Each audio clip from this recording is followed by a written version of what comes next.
तिचा भाऊ तिच्या घरच्यांनी नवऱ्याला मारून टाकले. माझा नवरा मरणारातला नाही.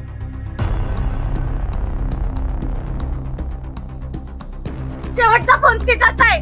चौकशी करा तुम्ही. पोलीस इतके दिवस काय करतात? इतके दिवस सीसीटीव्ही का चेक केलं नाही?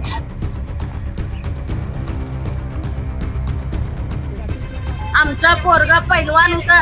ह्या माणसाला न ऐकणारा पोरगा होतं. जिम करत होतं. रोज पोलीस स्टेशन मध्ये येते. त्यांनी बाहेर सुपारी देऊन त्या पोराचा आमच्या घात केलेला आहे.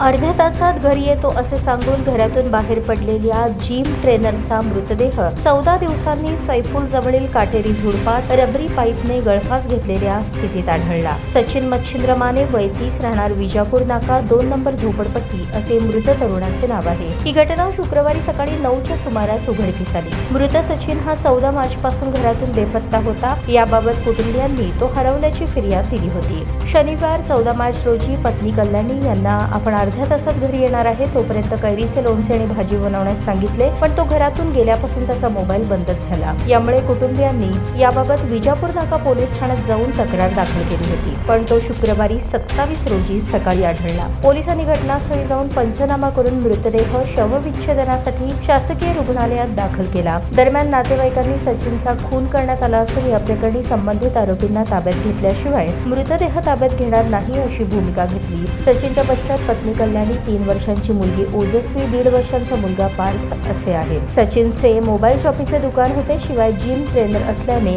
त्यांचे अनेक शिष्यांनी आणि नातेवाईकांनी मोठी गर्दी केली होती. दरम्यान या घटनेचा तपास पोलीस करत आहेत. सैफुल जवळील एका खासगी हॉस्पिटलच्या पाठीमागील जंगलात 1 किलोमीटर दूर अंतरावर रात्री मृत सचिनची दुचाकी नातेवाईकांना दिसली. त्यामुळे त्यांनी सकाळी शोध सुरू केला. तेव्हा एका काटेरी झुडपात रबरी पाईपच्या साहाय्याने गळफास घेतलेल्या स्थितीत तो आढळला.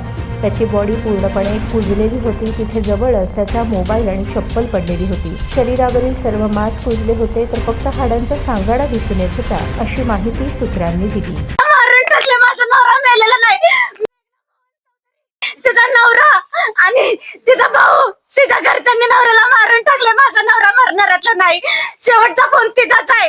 चौकशी करा तुम्ही. पोलीस इतके दिवस काय करतात? इतके दिवस सीसीटीव्ही का चेक केलं नाही? 10 दिवसाच्या वर झालं कंप्लीट करून. काय केलं इतके दिवस? पोलीस लोक काय केलं त्यांनी इतके दिवस? चांगलं केलं नाही. पोलीसचा लफडा आहे. याच्यामध्ये एक महिलेचं नाव येतोय. त्यांचा तुमच्या नवऱ्याचं काय म्हणजे कशामुळे झाली भांडण? ती माझ्या नवऱ्याच्या मागे लागली होती ती बाई. काय नाव त्यांचं? आणि तिच्या नवऱ्याजवळ आमच्या ह्याचं स्वप्नेचं फोन. ते काहीच म्हणत नाही. तिच्या नवऱ्याने सगळं फोन करून तिला सांगितलं. आम्हाला माहितच नव्हतं हे सगळं काय. तिचा नवरा फोन केल्यानंतर काय बोलणं झालं तुमचं? आम्ही मस्त मध्ये 2 जण जेवण केलं होतं. दुपारी मी लवकर येतो. कल्ले जिमला जातो मी. संध्याकाळी मला कैरीची चटणी करून ठेव. मला जेवण जात नाही. मी लवकर येतो. आज घरी एवढं बोलून घरातून गेले. बघा, आम्ही ज्यावेळेस आम्हाला कळलं, शिड्यावर मधून आम्हाला ज्यावेळेस कळलं, परवा दिवशी शिड्यावर मधून कळल्यावर आम्ही सगळा तो भाग पिंजून काढला. पिंजून काढल्यानंतर आम्हाला संध्याकाळी 5:30-6च्या टायमाला त्याची गाडी दिसून आली. गाडी दिसून आल्यानंतर आम्ही तिथं आजूबाजूचा पूर्ण एरिया आम्ही चौकशी केली आणि इकडे तिकडे बघितलं. आम्हाला कुठे दिसून आलं नाही. फक्त त्याची गाडी दिसली. गाडी दिसल्यावर आज सकाळी आम्ही ज्यावेळेस सगळीकडे बघायला गेलो, वन विभाग आहे तिथं, कुणाला जायला येत नाही, काय येत नाही. अशा ह्याच्यामध्ये मला सांगा तुम्ही, हे पोलीस लोक हँगिंग म्हणतात. हँगिंग कसं म्हणायचं मला सांगा. एवढं झाड आहे आणि हे एवढं झाड आहे. पोलिसांना धरूनच केलेलं आहे हे सगळं. पोलीस आम्हाला 4 दिवस काहीच रिस्पॉन्स दिले नाही. ते तुमचं पोरगा काय लफडा केलेला आहे, त्याने काय पळून गेलेला आहे, हे केलेलं आहे. असं 4-5 दिवस घालवले. जेव्हा ते आम्ही दोघी जाऊन तिथं रडत बसल्यानंतर मग ते काढले कसलं मोबाईल वरच. मग पुन्हा मोहोळला गेले. मोहोळवर तिथं बघितले. तिथनं पण आले. तिथं पण काय सापडलं नाही म्हणले. त्यांना बोलवून घेतले. त्या पोरीला काय बोलवून घेतले नाही ती त्या दिवशी. सगळं ह्यानी विश्वासघात करून त्या पोराचा आमचं पूर्ण 100% त्यांच्यावरच संशय त्यांनीच केलेला आहे आणि सुपारी देऊन केलेलं आहे हे सगळं. आणि त्यांनी रोज पोलीस स्टेशन मध्ये येतात. त्यांनी बाहेर सुपारी देऊन त्या पोराचा आमच्या घात केलेले आहे. आमचं पोरग पैलवान होतं, 10 माणसाला न ऐकणारं पोरग होतं, जिम करत होतं. आमचं पोरग असं काही करून घेण्यासारखं नाही. ह्याच्यामध्ये पोलिस सुद्धा मग सामील असतील, आम्हाला असं वाटायला आता. सामील आहे त्याच्यात. कारण आम्हाला न्याय पाहिजे. जोपर्यंत तुम्ही हे करणार नाही तोपर्यंत आम्ही ती बॉडी इथनं घेऊन जाणार नाही. मला सांगा ह्याने जे आणि तिचे रेकॉर्डिंग आहेत सगळे. जरा दोन मिनिट ह्याने हँगिंग म्हणतात, बरोबर आहे. हँगिंग म्हणते तर एवढ्या झाडाला आहे. मी स्वतः तिथं जाऊन बघून मी स्वतः सगळं करून आलो. तर त्या एवढाच पाईप आहे, पोकळ पाईप आहे, झाडाला ही केलेलं आहे आणि इथं फक्त अडकवलेलं आहे. इथून एवढं अडकवलेलं आहे, इथं गाठ सुद्धा नाही त्याला. बरं, आता तुम्ही काय करणार पोलिसांना? कुठं शेवटी घेऊन जावं नाही, आम्ही त्यांना काय तर केल्याशिवाय आम्ही बॉडी घेऊन जाणार नाहीत.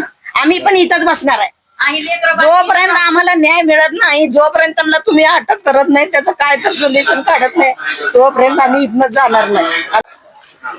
नमस्कार, मी माने स्वप्नील.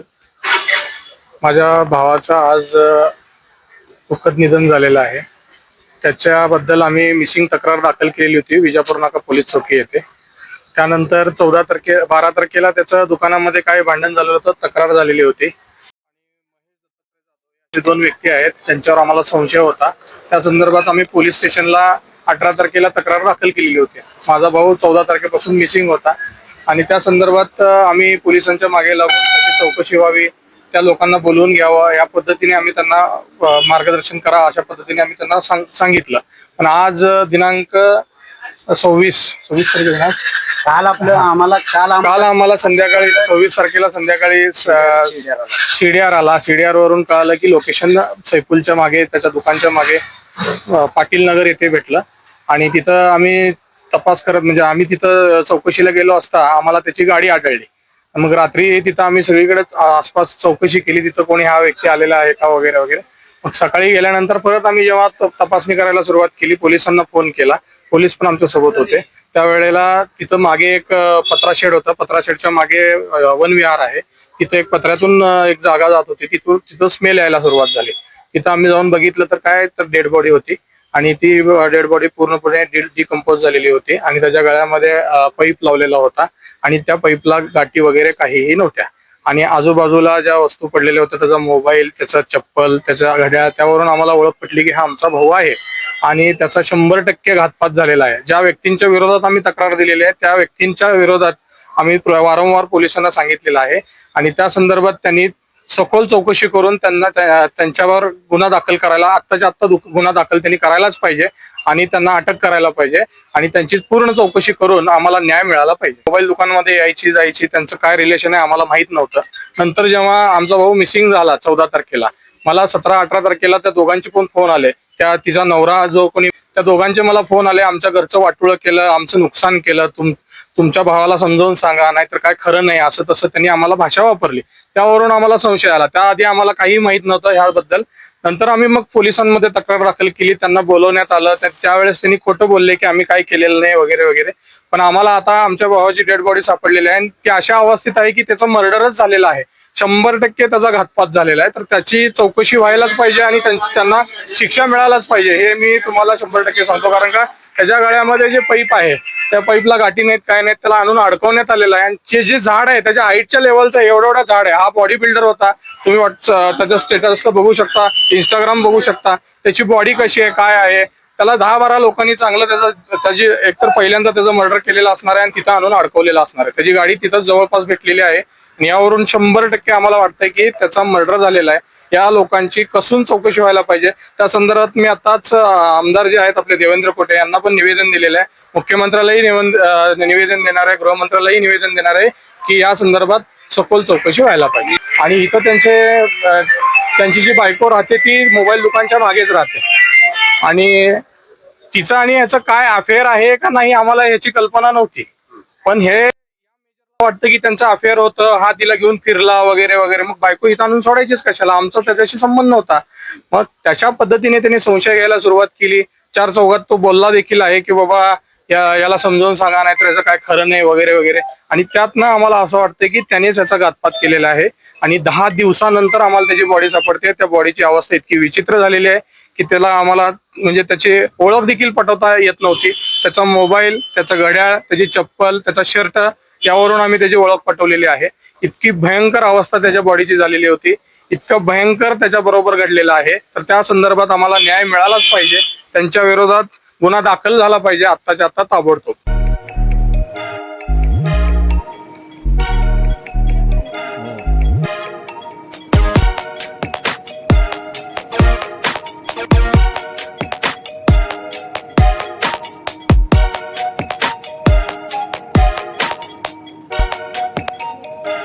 सोलापूर शहरातील सुप्रसिद्ध हॉस्पिटल म्हणजे सेंट्रल मल्टी स्पेशालिटी हॉस्पिटल मागील अनेक वर्षापासून सेवा बजावत आहे. 24 तास इमर्जन्सी सर्व्हिस, मॉडर्न टेक्नॉलॉजी, अनुभवी डॉक्टर्स तसेच अत्याधुनिक तंत्रज्ञान सुविधांनी सुसज्ज स्त्रीरोग, प्रसूती विभाग, ऑर्थोपेडिक विभाग, मेडिकल विभाग आणि इतर एकमेव नाव म्हणजे सेंट्रल मल्टी स्पेशालिटी हॉस्पिटल. पत्ता गणेशपेठ शॉपिंग सेंटर, मंगळवार बाजार, सोलापूर. ताज्या बातम्या पाहण्यासाठी प्राईम महाराष्ट्र न्यूज चॅनलला सबस्क्राईब करा.